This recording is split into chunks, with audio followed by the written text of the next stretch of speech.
वसमत तालुक्यामध्ये बालशिक्षण प्रसारक मंडळाच्या माध्यमातून दुर्गम भागामध्ये शिक्षण संस्था काढून विद्यार्थ्यांना शिक्षणाची सोय करून देणारे वसमत नव्हे तर परभणी हिंगोली जिल्ह्यामध्ये आपल्या राजकीय आणि सामाजिक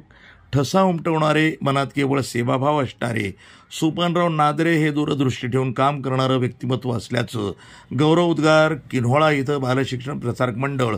संचलित टोकाई माता माध्यमिक विद्यालयाच्या नूतन इमारतीच्या उद्घाटन प्रसंगी वसमत विधानसभा मतदारसंघाचे आमदार राजू भैया नवघरे यांनी काढले। यावेळी उद्घाटक म्हणून वसमत विधानसभेचे आमदार राजू भैया नवघरे, नांदेड दक्षिणचे आमदार बालाजीराव कल्याणकर यांची यावेळी उपस्थिती होती। तर प्रमुख पाहुणे म्हणून माजी आमदार मुंजाजीराव जाधव, वसमत कृषी उत्पन्न बाजार समितीचे सभापती तानाजी बेंडे, उपसभापती सचिन भोसले, माजी गट शिक्षण अधिकारी तानाजी भोसले, जिजा हरणे, जिल्हा परिषद सदस्य रायवाडे विलासराव नादरे, खंडोजी माळवटकर, मदनराव नादरे, बाबूराव नादरे, सरपंच माजी उपसरपंच विठ्ठलराव मुंजाजी जाधव, छत्रपती जाधव, सामाजिक कार्यकर्ते सौरभ छत्रपती जाधव, रामू चव्हाण, पतकराव जाधव, मुंजाजी जाधव, पत्रकार रमेश जाधव, सीताराम जाधव आदी सहमान्यवरांची उपस्थिती होती। त्यासाठी उपस्थित असलेली आपल्या पंचक्रोशीतून आणि गावातून आलेली सगळी ज्येष्ठ श्रेष्ठ मंडळी, तरुण मित्र, सर्व महिला भगिनी, आपण बघितलं असेल प्रास्ताविकात सरांनी सांगितलं की आपण ज्या माध्यमातून किनोळ्याला दोन्ही नद्यांचं पाणी यायचं, आसना नदीहून पाणी यायचं, कुरुंदाच्या नदीहून पाणी यायचं, त्यावेळेस या ठिकाणच्या मुलं असतील 7वी 8वी पर्यंत शिकायचे, पण पुढे त्यांना शिक्षणासाठी ग्रामीण भागामध्ये हक्काचं व्यासपीठ उभं करून देण्याचं काम हे निश्चित सोपानराव नादरे साहेबांच्या माध्यमातून झालेलं आहे। आणि आपण बघितलं असेल की त्या माध्यमातून किनोळा असेल, सुकडी असेल, जिथं जिथं म्हणून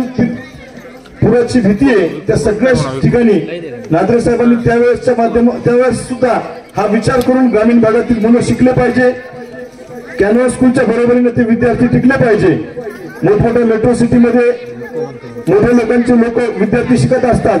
पण शेतकऱ्यांच्या बहुजनांच्या पोरांना शिकण्यासाठी त्यांचं हक्काचं व्यासपीठ असलं पाहिजे आणि त्याच शाळेमध्ये त्याच गावातील आणि आजूबाजूच्या पंचक्रोशीतील जे तरुण मुलं शिकलेले आहेत त्यांना नोकरी भेटली पाहिजे। हा एक उदात्त धोरण राबवून सोपानरावजी नादरे साहेब मागच्या 40 वर्षांमध्ये या तालुक्यासाठी काम करतायत आणि ते आज महान नेत्याचा वाढदिवस आहे। मी सगळ्यांनाच विनंती करतो, आपण टाळ्याच्या गजरामध्ये पुन्हा एकदा नादरे साहेबांच्या वाढदिवसानिमित्तानं सगळ्यांनी तिथं शुभेच्छा दिल्या पाहिजे।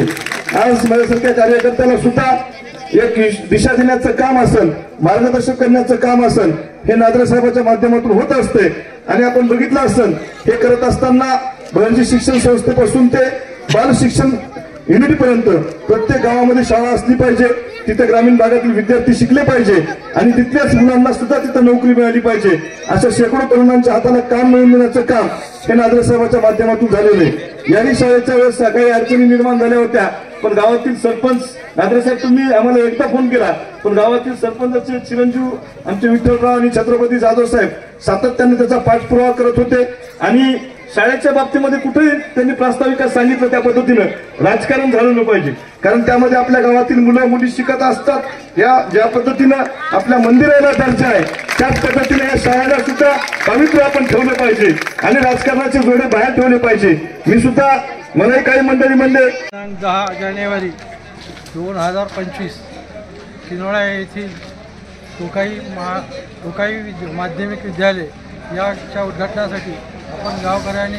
येऊन आणि पाहुण्यांनी येऊन आम्हाला उपस्थित केले, याबद्दल त्यांचे आभार मानून, तसंच आजच्या दिवशी माझा वाढदिवस आहे,